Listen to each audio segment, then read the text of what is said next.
అబ్బో ఇక్కడ కేజీ చీరలు కొంటే అర కేజీ చీరలు ఫ్రీ అంట. మంగళ్య షాపింగ్ మాల్ కేజీల్లో సేల్, టన్నుల్లో ఆనందం.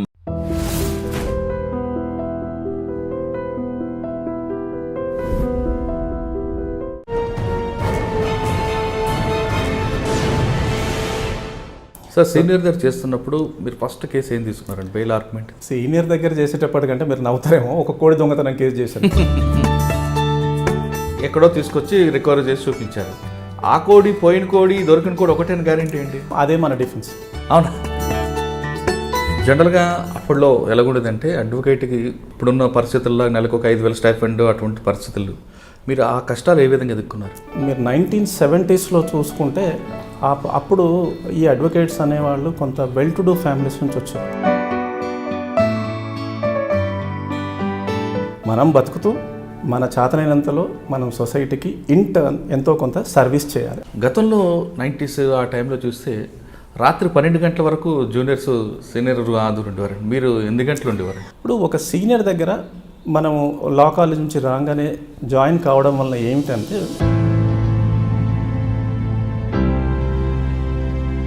ఈ అలవాటు అనేది రేపు వాళ్ళు ఇండిపెండెంట్ అయిన తర్వాత కూడా ఆ అలవాటు అలాగే ఉంటుంది.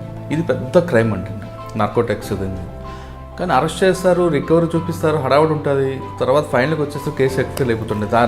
ఆ కన్వర్షన్ రేటే తక్కువ ఉంటుంది. దానివల్ల ఎందువల్ల అంటారు? అక్కడ రోడ్డు పైన ఒక వ్యక్తి వెళ్తుంటే పోలీస్ ఆఫీసర్ పట్టుకున్నాడు అనుకోండి, మీ దగ్గర ఫోన్ ఉంటుంది, వీడియో ఉంటుంది, సీసీటీవీ కెమెరాస్ ఉన్నాయి, మీరు ఆ ఎవిడెన్స్ ఎందుకు పెట్టలేదు?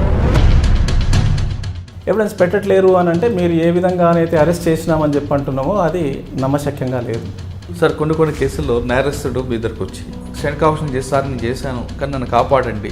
సో డిఫెన్స్ లాయర్ చేసేది ఏంటంటే, ఈ కేసు నా క్లయింట్ తరఫున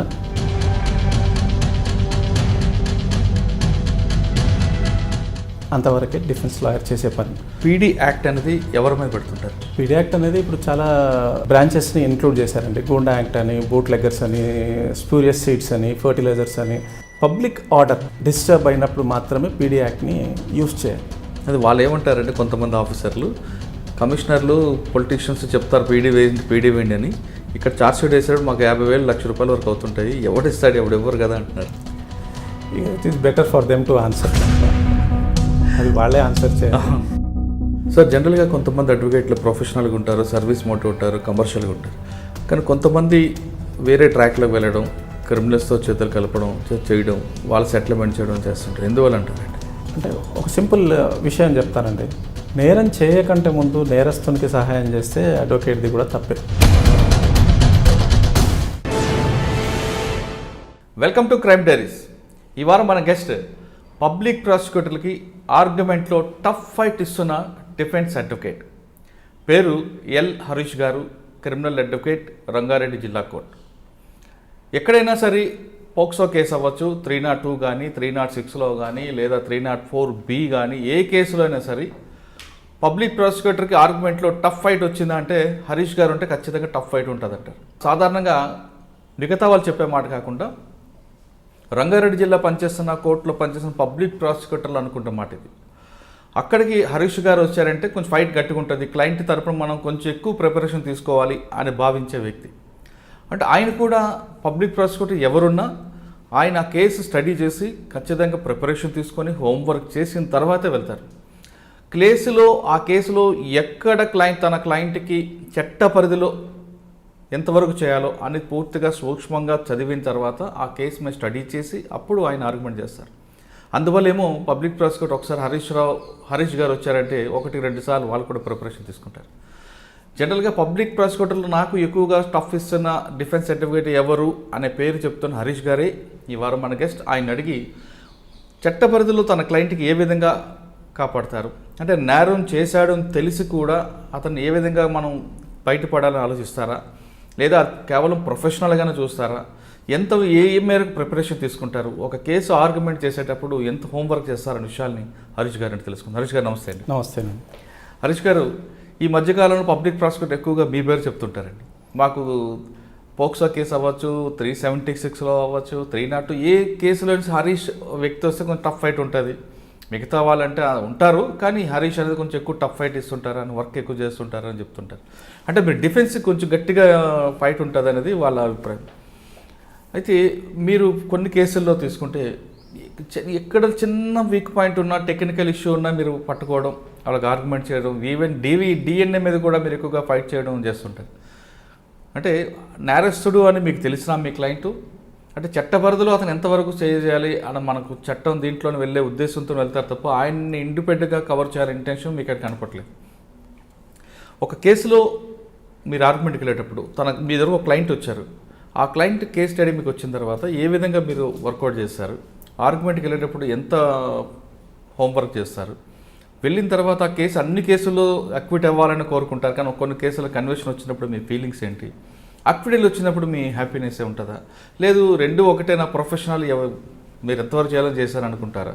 ఈ ప్రశ్నలకు సమాధానం చెప్పే ముందు ఒకసారి హరీష్ గారి కుటుంబ నేపథ్యం చెప్పండి. నేను వ్యవసాయ నేపథ్య కుటుంబంలో నుంచి వచ్చినానండి. మా తల్లిదండ్రులకు మేము 3 కుమారులము, నేను రెండవ వాడిని. నేను నా హై స్కూల్ ఎడ్యుకేషన్ అంతా కూడా modern high school Mahbubnagar టౌన్లో కంప్లీట్ చేశాను. అక్కడనే బాయ్స్ జూనియర్ కాలేజ్ నుంచి ఇంటర్మీడియట్ చేశాను. ఇంటర్మీడియట్ అయిన తర్వాత నేను హైదరాబాద్ నిజాం కాలేజ్లో బీఎస్సీ చేశాను. బీఎస్సీ విత్ ఎంపీసీ ఆప్షన్స్ చేశాను. ఆ తర్వాత అనుకోకుండా లా ఎంట్రన్స్ ఎగ్జామ్ రాశాను. అంటే నాకు ముందు నుంచి కూడా లాయర్ ఈ ఫీల్డ్ పైన అంత పెద్దగా అవగాహన లేదు. నాకు ఫ్యామిలీలో కూడా మాకు లాయర్స్ ఎవరు లేరు. సో ఒక మిత్రుడు ఉండి లా సెట్ పడ్డది, రాయిరాదు ఎందుకైనా మంచిదే అని చెప్పంటే అలా రాశాను. ఆ తర్వాత పడాల రంగారెడ్డి లా కాలేజ్లో అడ్మిషన్ వచ్చింది. 3 సంవత్సరాలు కంప్లీట్ చేశాను. 93 డిసెంబర్లో మా రిజల్ట్స్ వచ్చాయి. నేను 94 ఫిబ్రవరిలో ఎన్రోల్మెంట్ చేసుకొని కేశవరెడ్డి గారని అతని దగ్గర నేను ఆఫీస్లో జూనియర్గా జాయిన్ అయ్యాను. ఒక 3 ఇయర్స్ చేశాను. మేబీ 97 ఏప్రిల్ ఆ ప్రాంతం నుంచి నా ఓన్ ప్రాక్టీస్ నేను స్టార్ట్ చేశాను. సార్, సీనియర్ దగ్గర చేస్తున్నప్పుడు మీరు ఫస్ట్ కేసు ఏం తీసుకున్నారండి? Bail argument. సీనియర్ దగ్గర చేసేటప్పటికంటే మీరు నవ్వుతారేమో, ఒక కోడి దొంగతనం కేసు చేశాను. ఆ కోడి దొంగతనం కేసు కూడా నాకు కోర్టు వారు అపాయింట్ చేశారు. అక్కడ మ్యాజిస్ట్రేట్ గారు నుండి హరీష్ గారు మీరు ఈ కేసు చేయండి అని చెప్పి అతను పూర్ క్లయింట్ ఆ విధంగా ఇచ్చాం. అంటే కోడి దొంగతనం చేశాడని పెట్టారా? కోడి దొంగతనం చేసాడు కేసు. అసలు కోడి రికవర్ అయిందండి అక్కడ? కోడి అయ్యింది కదా, చాలా చాలా పాతకాలం, అంటే చాలా సంవత్సరాల క్రితం కేసు. సో ఫస్ట్ కేసు ఏం చేశారు అని అంటే అదే కేసు అండి, ఫస్ట్ కేసు కోడి కేసు. ఆ తర్వాత అంటే అందులో ఏం ఆర్గ్యుమెంట్ చేశారు మీరు? అంటే ఇప్పుడు దొంగతనం కేసులో రికవరీ ఇంపార్టెంట్. రికవరీ అయిందా లేదా అనేది మెయిన్ కేసు అంతా ఉంటుంది. రికవరీ కాలేదనంటే కేసు పోతుంది అది. ఎందుకంటే దొంగతనం చేస్తుండగా ఎవరు చూడరు, చూసినప్పుడు అది దొంగతనమే కాదు. సో అలా కేసు అది ఆ విధంగా ఫస్ట్ కేసు నేను చేశాను. అంటే ఇక్కడ కొంచెం ఇంట్రెస్ట్ ఉందండి, చెప్పడానికి ఫన్నీగా ఉన్నా అందులో ఇంట్రెస్ట్గా కనిపిస్తుంది. ఒకటి, నిందితుడి తరపున మీరు వాదించారు కోడి దొంగతనం కేసులో, అంటే అక్కడ రికవరీ చూపించారా పోలీసులు? రికవరీ చూపించడం వేరు, రికవరీ ఇతను ద్వారా అయ్యిందని చూపించడం వేరు.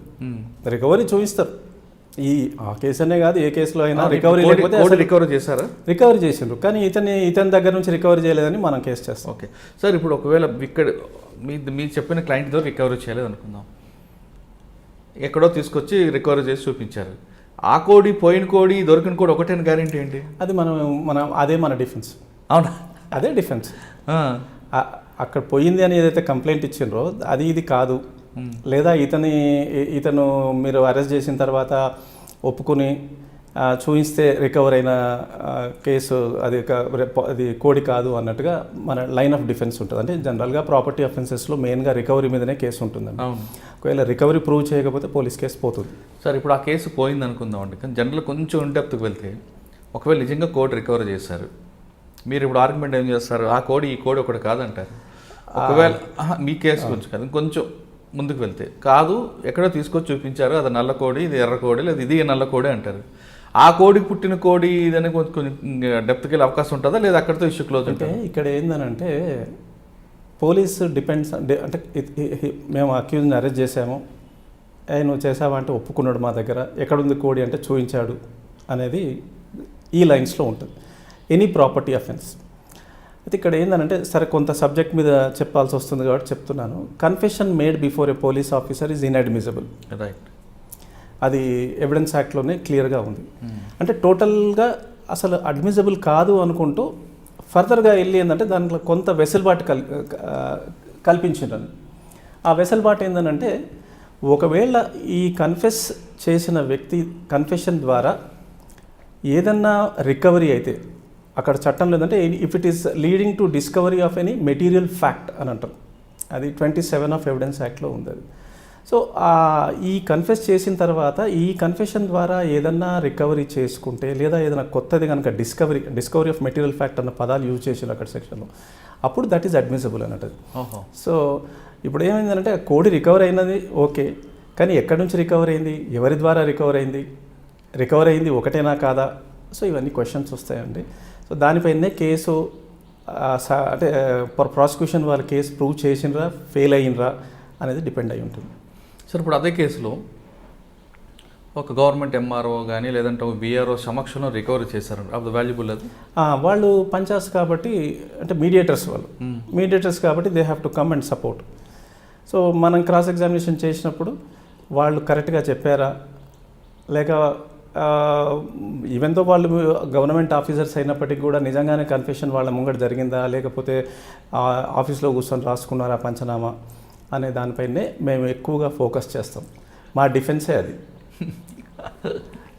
ఫస్ట్ కేసులోనే మంచి కోడి కేసు బాగా పట్టుకున్నది. కోడి దొంగతన కేసు. నేను ఆ కేసు చేసి వచ్చిన తర్వాత నేను మా సిస్టర్ దగ్గర ఉంటుంటే మా సిస్టర్ పిల్లలు చెప్పిన ఇట్లా నేను కోడి దొంగతనం కేసు అంటే వాళ్ళు ఒకటే నా పేరు కోడి దొంగతనం కేసు అది. బట్ ఎనీవే అది మంచి కేసు, మెమొరబుల్ కేసు, ఇప్పటికీ నాకు గుర్తుంటుంది, ఎప్పటికీ గుర్తుంటుంది. సార్ ఇప్పుడు ఆ రికవరీ చేసిన కోడిని ఏం చేస్తారండి? రికవరీ చేసిన కోడి అంటే ఓనర్ ఆఫ్ ది ప్రాపర్టీకి ఇచ్చేసేస్తారు. ఎవరిదైతే పోయిందని అంటారో అది వాళ్ళది కాబట్టి వాళ్ళు తీసుకెళ్ళిపోతారు. ప్యాకెట్ ఆడుతూ కోళ్ల పందాలు నిర్వహిస్తూ కోళ్ళు దొరుకుతాయి. ఆ కోళ్ళను తీసుకొచ్చి లాకప్లో పెడతారు. నెక్స్ట్ డే కోర్టులో హాజరుపరుస్తారు. కోళ్ళ పందాలు ఈ కోళ్ళు ఎవరికి ఇస్తారు తర్వాత? అవి అంటే కోడి పందాలు ఇస్ సంథింగ్ డిఫరెంట్. అది వాళ్ళు ఆ కోళ్ళను పెంచి ఇల్లీగల్గా చేస్తుండ్రు కాబట్టి కోర్టు వారు డిపాజిట్ చేసిన తర్వాత ఒకవేళ పోలీస్ కస్టడీ ఇవ్వాలంటే జనరల్గా కోర్టులో పెట్టుకోరు, అది వాళ్ళకి ఇచ్చేసేస్తారు కస్టడీ, మీరే పెట్టుకోండి. అవును. సో అలా ఉంటుంది అది. కార్డ్స్ విషయానికి వచ్చే వరకు కార్డ్స్ అనేది ఒకవేళ రికవరీ అయినా అది అంత పెద్ద ఇంపార్టెంట్ కాదు, కానీ ఏదైనా డబ్బు రికవరీ అయితే మాత్రం డిపాజిట్ చేస్తారు. ఈ కోళ్ళు ఏం చేస్తారండి? కోళ్ళు డిస్పోజ్ చేయడానికి అవకాశం ఉంటుంది. ఆర్డర్ ఎందుకంటే అది లైఫ్ స్టాక్ కాబట్టి కేసు అయ్యేంత వరకు కూడా దాన్ని అలాగే ఉంచుకోకుండా ఒకవేళ ఎవరు ఓనర్ లేరు అని అనుకుంటే దాన్ని ఏదో ఆక్షన్లో పెట్టి కోర్టు వారు ఆక్షన్లో అమ్మేసేస్తారు. అలా కోర్టులు ఆక్షన్లో అమ్మినవి కూడా ఉన్నాయి. కోర్టు వారు ఆక్షన్లో పెట్టి అమ్మేసేసేస్తారు. ఆ డబ్బు కోర్టులో డిపాజిట్ అయి ఉంటుంది. అంటే మామూలు వేరే ప్రాపర్టీ అయితేనేమో అది నిల్వ ఉంచుకోవచ్చు. ఇది లైఫ్ స్టాక్ కాబట్టి ఎక్కువ కాలం ఉంచుకోలేము. కొన్ని గ్రామాల్లో కోళ్ళని పోలీసులో కోసుకొని తినేస్తుంటారు ఒక ఆరోపణ ఉంది.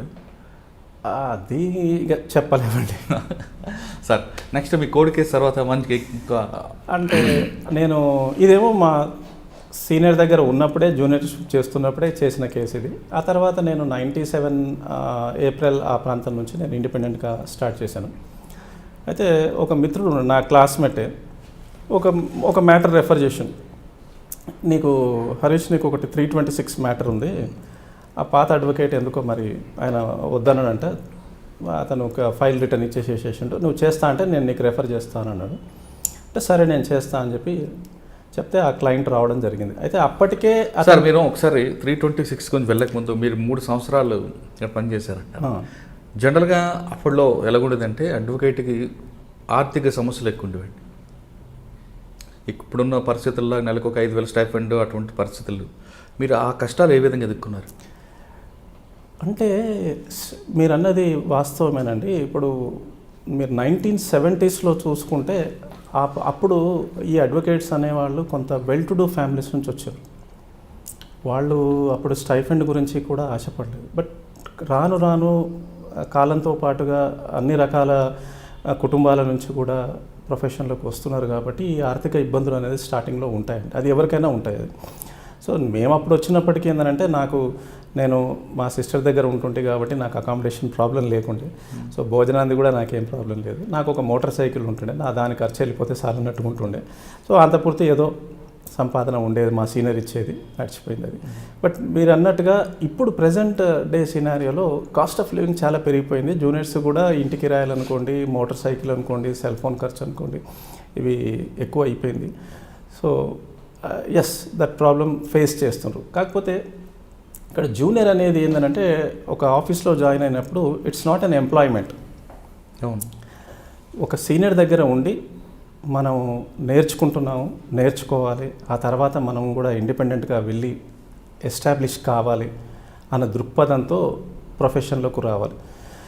అయితే డబ్బు లేని కష్టాలు ఉంటాయి, కానీ డబ్బే ప్రధానంగా ప్రొఫెషన్ చేయొద్దు. కరెక్ట్. ఎందుకనంటే ఒక్కోసారి మన దగ్గరికి క్లయింట్ మంచి కేసు ఉంటుంది కానీ పే చేసే కెపాసిటీ ఉండదు. మనం డబ్బే చూస్తే ఆ కేసును తీసుకోం. కాబట్టి డబ్బుకు మన అవసరాల మేరకే ప్రాధాన్యత ఇవ్వాలి. ఇనీషియల్ స్టేజెస్లో కేసును చూడాలి. ఒక్కో సందర్భంలో కేసు చాలా పూర్ ఫ్యామిలీ నుంచి వచ్చినా కానీ కూడా టేకప్ చేయాలి. నా పర్సనల్ ఒపీనియన్ ఏంటంటే we have to give something back to the society. మనం బతుకుతూ మన చేతనైనంతలో మనం సొసైటీకి ఇంటర్న్ ఎంతో కొంత సర్వీస్ చేయాలి. ఆ సర్వీస్ అనేది ఒక లాయర్ ఏంది, తన దగ్గరికి వచ్చే మామూలు క్లయింట్ అయినా కానీ కూడా సర్వీస్ ఇవ్వండి. That is also a type of service to the society. అది నా అభిప్రాయం. సార్, ఇప్పుడు ఉన్న జనరేషన్లో నేను కొంతమందిని మాత్రమే నేను కోట్ చేస్తున్నాను, అందరినీ అనట్లేదు. కొంతమంది సీనియర్స్ సార్ ఎక్కువ టైం స్పెండ్ చేయకపోవడం, ఏదో హాయ్ బాయ్ అని రావడం, కోర్టుకి ఆ టైంకి వెళ్ళడం, ఇప్పుడు అంతా ఆన్లైన్లో చాటింగ్లో నడుస్తున్నాయి. గతంలో 90s ఆ టైంలో చూస్తే రాత్రి 12 గంటల వరకు జూనియర్స్ సీనియర్ ఆదురు ఉండేవారు. మీరు ఎన్ని గంటలు ఉండేవారు? నేను అంటే మార్నింగ్ డైరెక్ట్ కోర్టుకి వెళ్ళేదండి. ఎందుకంటే నేను సైదాబాద్లో ఉండేది, మా సీనియర్ నారాయణగూడలో ఉండేది. బట్ ఈవినింగ్ 6:30, 7కి వచ్చేది. నేను 11 వరకు కూడా ఆఫీస్లో ఉండేది. 11 o'clock నేను వెళ్ళిపోయేది. అయితే మీరు మంచి ప్రశ్న అడిగినండి. ఎందుకంటే ఇది యంగ్స్టర్స్కి, ముఖ్యంగా ఇప్పుడు ప్రొఫెషన్లో వచ్చిన వాళ్ళందరికీ కూడా ఉపయోగపడుతుందని నేను అనుకుంటున్నాను. ఇప్పుడు ఒక సీనియర్ దగ్గర మనం లా కాలేజ్ నుంచి రాగానే జాయిన్ కావడం వల్ల ఏమిటంటే ఒక డిసిప్లిన్ అనేది అలవాటు అవుతుంది. అది ఎలా అంటే మనం ఉదయమే కోర్టుకు వెళ్ళడం, కోర్టులో కేసులు చూసుకోవడం, మళ్ళీ సాయంత్రం ఆఫీస్కి వెళ్ళడం, ఆఫీస్లో కూర్చోవడం, ఆఫీస్లో ఫైల్స్ చదువుకోవడం, లేదంటే నెక్స్ట్ డే కేసెస్ ఏదైనా ఉంటే సీనియర్ ప్రిపేర్ అవుతుంటే ఆ సీనియర్తో పాటుగా మనము ఆ డిస్కషన్లో పాల్గొంటే ఏంటంటే నాలెడ్జ్ వస్తుంటుంది. ఇది ఒక ఆస్పెక్ట్. ఇక రెండవ ఆస్పెక్ట్ ఏమవుతుంది అని అంటే ఈ అలవాటు అనేది రేపు వాళ్ళు ఇండిపెండెంట్ అయిన తర్వాత కూడా ఆ అలవాటు అలాగే ఉంటుంది. ప్రొఫెషన్లో సక్సెస్ కావాలి అంటే ఏంటి? Discipline is most important. మీరు ఆఫీస్ పెట్టుకొని ఒక టైం పెట్టుకున్నప్పుడు ఆ టైంలో మీరు ఖచ్చితంగా ఆఫీస్లో ఉండాలి. క్లయింట్కి ఏంటంటే ఇది ఆఫీస్ టైమింగ్స్, ఈ టైంకి వెళ్తే నాకు అడ్వకేట్ కలుస్తాడు, నేను ఆయనతో మాట్లాడవచ్చు అనేది వస్తుంది. సో ఈ అలవాటు అనేది ఈ సీనియర్ ఆఫీస్ నుంచే వస్తుంది, సీనియర్ దగ్గర నుంచే వస్తుంది. అది ఇండిపెండెంట్ అయిన తర్వాత కూడా ఆ అలవాటు అలాగే ఉండిపోతుంది. అంతేగాని ఇప్పుడు సీనియర్ దగ్గరికి ఆఫీస్కి వెళ్ళకుండా ఏదో కోర్టుకు వచ్చి కోర్టు నుంచి వెళ్ళిపోవడం అనేది ఉంటే వాట్సాప్లో వస్తుంటే ఏమవుతుందంటే అది రేపు ఇండిపెండెంట్ అయిన తర్వాత కూడా అదే అలవాటు కొనసాగిస్తారు. సో ఒక వ్యక్తి తన ప్రొఫెషన్లో నిలబడాలి, ఎదగాలి, పైకి రావాలి, మంచి పేరు సంపాదించుకోవాలి అని అంటే కొంతకాలం సీనియర్ దగ్గర చేయడం అనేది సబ్జెక్ట్ వైజ్గా అనుకోండి, డిసిప్లిన్ వైజ్గా కానీ అవసరం. సార్, గతంలో కొంతమంది సీనియర్ అడ్వకేట్లు తమ దగ్గర ఉన్న జూనియర్ అడ్వకేట్లకి ఒక సొంత తమ్ముళ్ళలాగానో బిడ్డల్లాగానో చూసుకొని పాత జడ్జిమెంట్ కాపీలు ఇచ్చేవారండి. ఒక్కొక్క జడ్జి 3 ఎలాగుంటుంది, ఆ జడ్జిల రైటింగ్ ఏ విధంగా ఉంటుంది, ఆ 3 బట్టి ఎలాంటి జడ్జిమెంట్లు రాస్తుంటారు అని కాపీలు ఇచ్చి చదివించేవారు. మీకు కూడా అలాగే మీ సీనియర్ ఇచ్చేవారు? అంటే జడ్జిమెంట్స్ అనేది మేము కేస్ రీసెర్చ్ చేస్తుంటాం. ఇప్పుడు ఒక కేసు మనం ఆర్గ్యుమెంట్ చేస్తున్నాం లేదా ఒక కేసుకి ప్రిపేర్ అవుతున్నప్పుడు ఏమైందంటే దాంట్లో లీగల్ ఆస్పెక్ట్, ఇప్పుడు సివిల్ మ్యాటర్ ఉంటే ప్లీడింగ్స్ తీసుకునేటప్పుడే చాలా చూస్తామండి. మన క్లయింట్ ఇన్స్ట్రక్షన్స్ ఇస్తాడు, డాక్యుమెంట్స్ ఇస్తాడు. సో దాన్ని బట్టి మనం కేసు దావా ఎలా ప్రిపేర్ చేయాలనేటప్పటికే మనం చాలా హోంవర్క్ చేస్తాం. ఏది చెప్పాలి, ఏది చెప్పకూడదు, ఏది చెప్తే మనకు లీగల్గా కరెక్ట్ ఉంటుంది అని చెప్పి చేస్తాం. సో ఈ ప్రిపరేషన్ అనేది మనతో పాటుగా జూనియర్ కూడా మనకు దాంట్లో డిస్కషన్లు ఉంటే ఆటోమేటిక్గా వాళ్ళకి తెలుస్తుంటుంది. అది so case step by step ఎలా పోతుంది, ఎట్లా వస్తుంది అనేది కూడా చూస్తుంది అన్నట్టు. సో అందుకే జూనియర్ కూడా ఆఫీస్లో ఉండి కేసెస్ ప్రిపేర్ అవుతుంటూ డ్రాఫ్టింగ్ అప్పుడు, తర్వాత ట్రయల్ అప్పుడు, తర్వాత ఆర్గ్యుమెంట్స్ అప్పుడు కూడా ఫాలో చేయడం వల్ల వాళ్ళకు సబ్జెక్ట్ ఆటోమేటిక్గా వస్తుంటుంది. దాంట్లో మనం ఏమేమి సైటేషన్స్ కానీ హైకోర్టు జడ్జ్మెంట్స్, సుప్రీంకోర్టు జడ్జ్మెంట్స్ని ఏవేవి కోట్ చేస్తున్నాం అనేది కూడా తెలుస్తుంటుంది. అది so in that way they can develop their knowledge. సరే, మీరు ఇండిపెండెంట్గా స్టార్ట్ చేసినప్పుడు ఫస్ట్ కేసు మీకు 326 వచ్చింది, దాని గురించి చెప్పండి. ఆ 326 కేసులో అప్పటికే చీఫ్ అయిపోయింది.